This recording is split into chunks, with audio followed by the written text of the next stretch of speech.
Olá, eu sou Adriana Mortara Almeida, professora da Universidade Federal de Minas Gerais, e vou contar um pouco como foi a realização de um jogo acessível para o Museu de História Natural e Jardim Botânico da UFMG.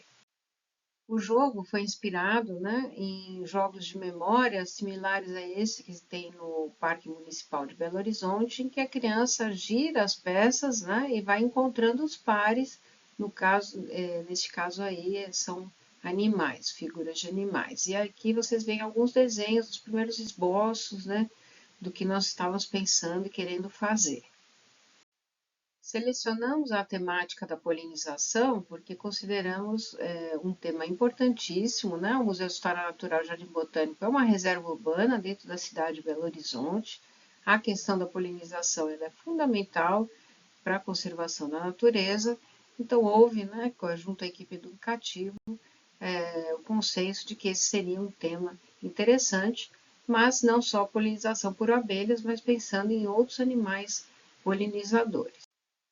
Com essas ideias, nós procuramos a empresa de design, arquitetura Micrópolis, que fez um projeto, inspirado em brinquedos de parquinhos, pensando em materiais resistentes, uma vez que o jogo foi planejado para estar na área externa, do Museu de História Natural, submetido à chuva, sol, enfim, todas as intempéries que a gente conhece. Aos poucos, a partir das ideias trazidas pela Micrópolis, o design das peças, de como o jogo ia ser apresentado, foi sendo detalhado, também trazendo assessoria, o conhecimento de biólogos, os professores da UFMG, que estão, no Museu de História Natural e Jardim Botânico, para nos auxiliar nas escolhas, quais animais, quais plantas, quais fazendo a coisa da maneira mais correta possível.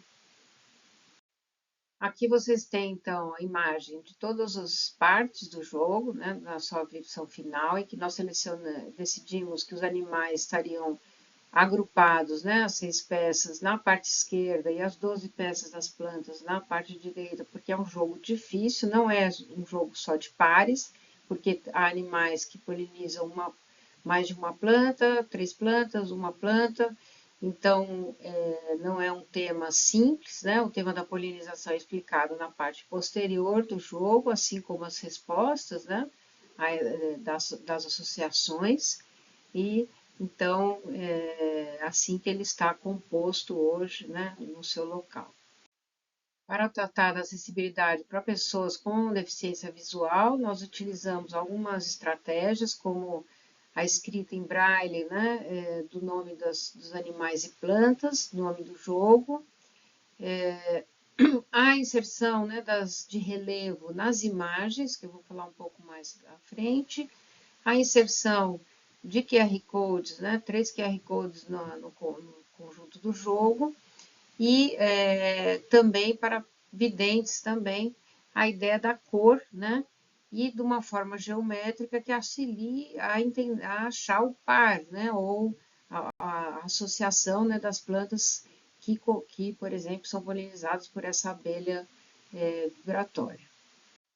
Aqui um detalhamento do processo, de definição do que estaria em relevo em cada uma das fotos. Isso foi também assessorado pela equipe do Núcleo de Acessibilidade e Inclusão da UFMG, para que pudéssemos fazer da melhor maneira possível para que a pessoa com deficiência visual conseguisse identificar a planta, o animal ali representado.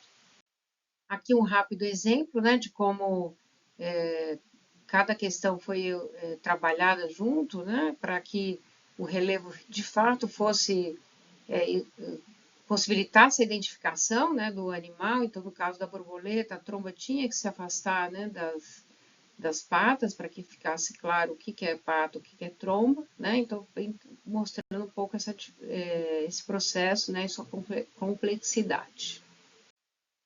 Agora nós precisamos complementar as audiodescrições, usar os jogos, avaliar, usar, aperfeiçoar, fazer manutenção, que é uma questão muito importante, e eventualmente, se possível, fazer outros. Esse jogo foi feito a partir de um financiamento de projeto de edital do CNPq. Muito obrigada.